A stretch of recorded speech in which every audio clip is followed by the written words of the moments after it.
Good people. Another loss for Kaizer Chiefs. And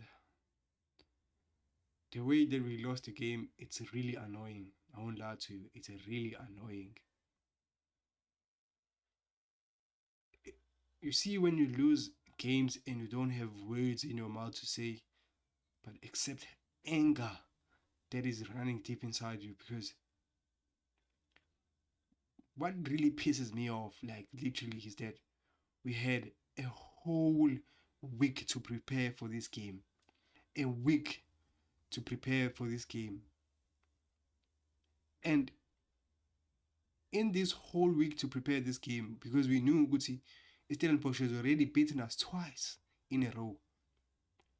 The coaches, I'm expecting them for them to know a new way to have a plan going to this game on how to beat Stellenbosch. And the way that we played that game, it looked like we didn't have no plan. And then I'm asking myself, Guti, the whole week that they have, what did they do? What did they do the whole week that they have?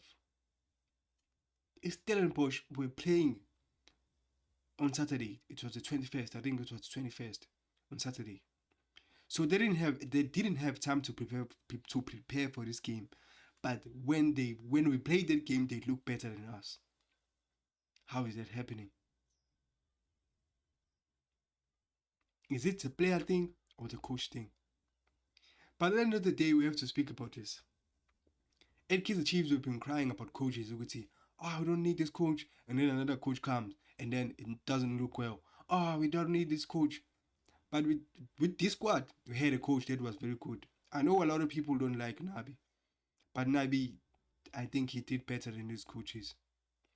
This was supposed to be his second season. I told you, first season yake was a season for him to understand league, the temper of Betway Premiership, because he does not know the league. So the season that he was going to do this season was he understand a lot of teams, and Unabi, before playing with teams, he used to go and watch the team that we are going to play that we are going to play against him, to read how they play, and for him to have something for us. But these coaches don't do that.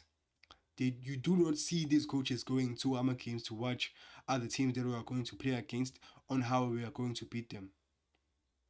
They don't. They don't have a plan for that. And then we have to ask ourselves, Fuguti, what is really happening? Management, especially between management. Are you buying the good players for a Kaizer Chiefs to be the same old Kaizer Chiefs that we used to know, a winning team? If you look at our team, do you think Iguti, this team that we have, the squad that we have, is a squad to have to have consistency on winning?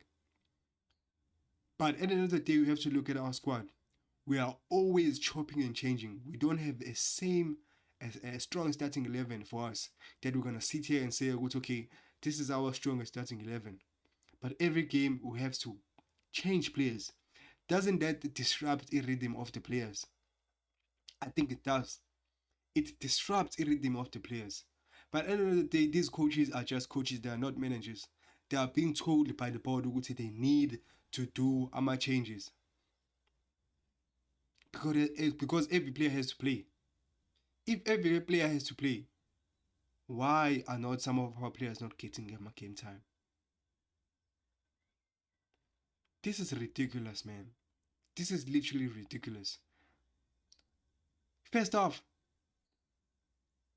already people in the social media were already are overhyping our players, especially Ethan Chislett. I saw someone telling me Uti Ethan Chislett is like David Silva. And I'm like, what are you saying, man? You are always overhyping these players, and then as soon as they disappoint you, you are calling them plumbers. We have to fix ourselves as fans first, and then we go for the management, because we won the Nedbank Cup last season. Where was that money spent from?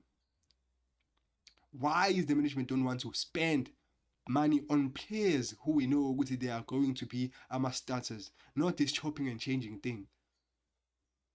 We are already out from a competition. So why is the need for us to rest our players that we do not need to rest them? It doesn't make sense to me. We are playing only one competition, and that is the league. And we are still struggling to find a best 11 for this team. The whole season, you can look at all the games that the Chiefs have played this season. There's not even 2 games in consecutive that you see the same starting lineup playing ahead and a game, because we are always chopping and changing, and that it disrupting the rhythm of these players. You see a good game, and this game is not good. It's because we are making too many changes, and these players do not know themselves that much. They can start good games in a row. They know that, but then yeah, I mean, I'm tired to call out players. I'm tired to call out these coaches, because management is gonna double down again. You all know that management is gonna double down again, and it irritates me the most when I see the cameras are showing us Upo Mutawanga being upset. Why are you upset? Because this is your own doing. Like literally, why are you upset? Because this is your own doing. We are no longer a big club anymore. No longer. There is no team right now in the Betway Premiership or in Africa that is afraid to play Kaizer Chiefs, because they know what they always fumble. Poor every time. And they are still keeping these coaches. These are not even coaches, they were our assistant coaches.